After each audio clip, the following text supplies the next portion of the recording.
5 things you need to know if you've just bought a bass. In this video, I'm going to tell you everything you need to know so you can start having fun with your bass straight away. If you're new to the channel, I release bass and music related content on a regular basis, so hit subscribe if you're interested in that.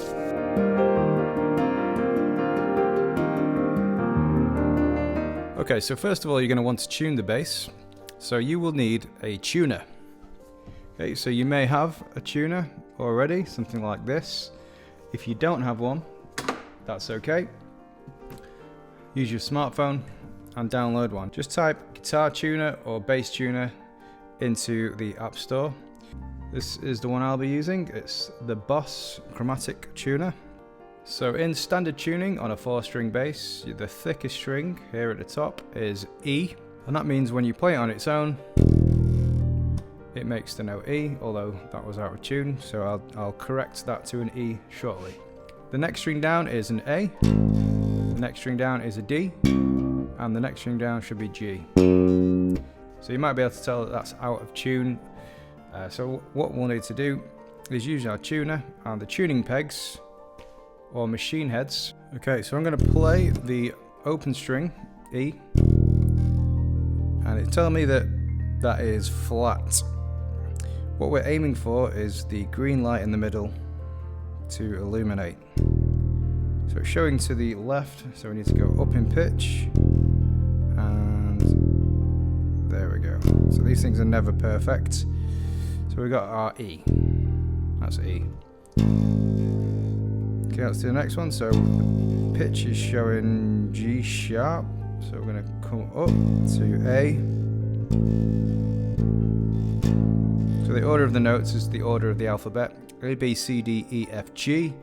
So the notes in between those notes are sharps or flats. And you can tell when something's sharp because of this symbol.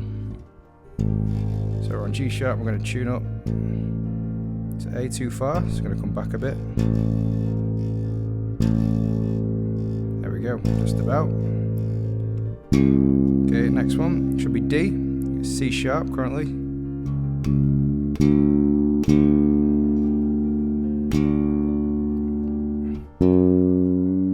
F sharp, so we're going to move that to G.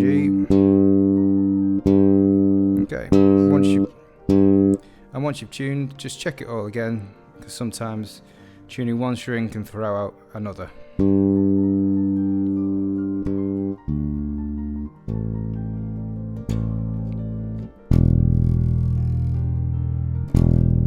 So here's a quick tip. I always found that tuning up in pitch to the note is better than tuning down. I think that's because you're adding tension to the string, and therefore the string is less likely to slip. You may also find that you have a bass with the machine heads or tuning pegs set up like this. So 2 on top, 2 on the bottom. It's the same thing really. Generally speaking, this is the E, this is the A, this is the D, and this is the G. So lowest sounding note, then the next lowest, then the next, then G is the highest, this string. If you forget, just look where the string goes.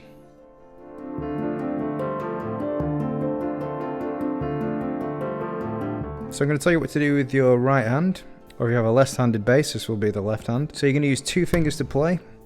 You can anchor your thumb down somewhere if you want. On top of the pickup is quite a popular place. And you're going to use something called a rest stroke. So some beginners make the mistake of plucking the strings like this. So you don't want to do that. What you want to try and do is play through the string like this. So you're kind of pressing through the string and you're coming back against the thumb.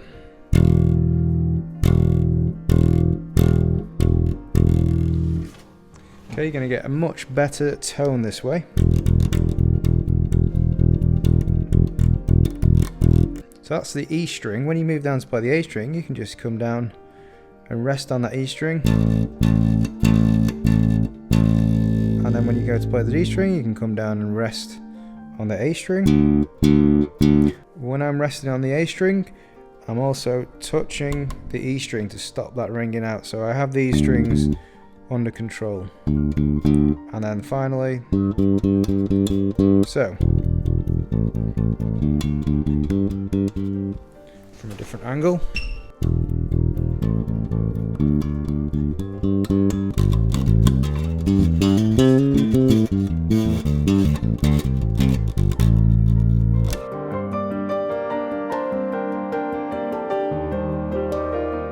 Okay, so now the left-handed technique, or if you're playing a left-handed bass, this will be your right hand. So essentially what you're doing when you change pitch is shortening the string. The string stops here and here. That is the length of the string, and that creates the note E when you play the top string. So if you want to change the pitch, you need to shorten the string. To do that, you just need to press down, and now the string starts here. If you press on this fret, the string starts here, and so on. So the further you go up here, the shorter the string, the higher the pitch. So I'm going to give you some tips on how to fret the instrument, and I'm also going to give you some bad habits to stay away from. So if you play over this side of the fret, as you can hear, that's not a very good quality of note. Come over this side. You don't have to be on top of the fret, but just before it. That seems to be a good place. If you're in the middle, that's okay, I guess. So you want to avoid collapsing of the joints. So when you play, you want to keep your fingers nice and curved. Third finger seems to be the main culprit for doing this. So can you see that? The joints have collapsed in that way. You really just want to pop them back up like that. Okay, another thing you want to try and avoid is big stretches. Okay, if you can feel lots of pain stretching, this will be bad for you in the long run. So don't be afraid to move up. So look where my first finger is now compared to where it started. Okay, you don't want them bunched up. You want them separated a little bit, and that will take some practice. But you also don't want to overstretch. This can cause tendinitis and other injuries. Okay, another tip, you want to try and get the tip of your finger, or as near to as possible. Some people go right for the tips. I kind of just go a little bit before, just gives you a little bit more room for error. You don't want to be doing this though. I'm aiming for this note here. This is using the pads of your fingers. So this will throw your good form out. You won't be able to play as fast or efficiently. Just a quick exercise, just play frets 1, 2, 3 and 4 with fingers 1, 2, 3 and 4.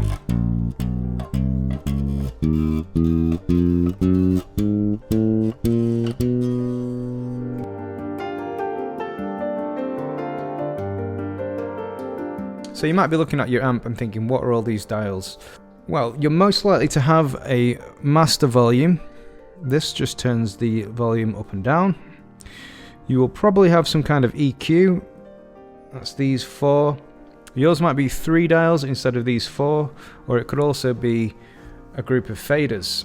You may also have a gain. You'll definitely have some kind of input. So the volume's self-explanatory. Just set that down to the bottom for now. For the EQ, I'll make this dead easy. Just put everything at 12 o'clock. So you'll have a low, a mid, you might have 2 mids, and a high. Put everything at 12 o'clock, and if you have faders, set them all to the same level right in the middle. You can play around with this if you want, but I would just advise getting used to this amp setting. On 99% of gigs, this is how I set my amp up. If you do have a gain, you want this as high as possible before the bass starts to distort. So just be careful with this. You may have an indicator light which shows you when the bass is clipping. This is just another word for distorting. The input, that's where you put your jack. If you have 2 and they say active and passive, then if your bass has a battery, put it in the active. If your bass does not have a battery, put that in the passive. Some amps have a switch that says active or passive instead. So you may see some other dials on your amp. Just turn them off for now, just get used to the main settings. So if you learn this last tip, this will give you enough material to keep you playing pretty much forever. So I'm going to teach you how to learn to read tabs. So tabs are not music notation. They're a lot easier to start with. I do recommend that eventually you try some music notation, but for now just learn tabs. First of all, you need to find a tab website. Big bass tabs or ultimateguitar.com are fine. So type in the tab that you want. If you're not sure what to start with, here are a list of bass lines that are suitable for beginners.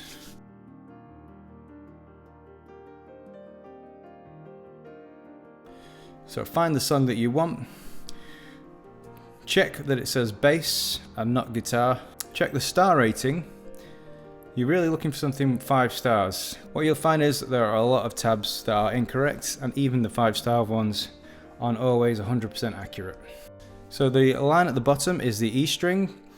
The line up from there is the A string. The line up from there is the D string. And the line up from there is the G string. So sometimes people get this mixed up because your E string appears to be at the top, where on the tabs it appears to be on the bottom. So it's the other way around. So think of it like this: your lowest sounding string is the lowest on the tab. The number represents the fret that you need to hold down.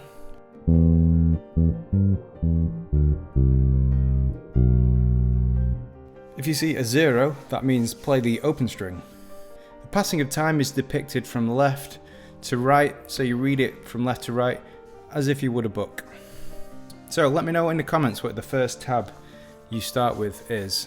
I remember the first tab I ever looked up was Perfect Day by Feeder. I hope you found this video useful. If you did, please consider subscribing and please hit the like button. If you have any questions, leave them in the comments and I'll get back to you as soon as possible. Thanks very much.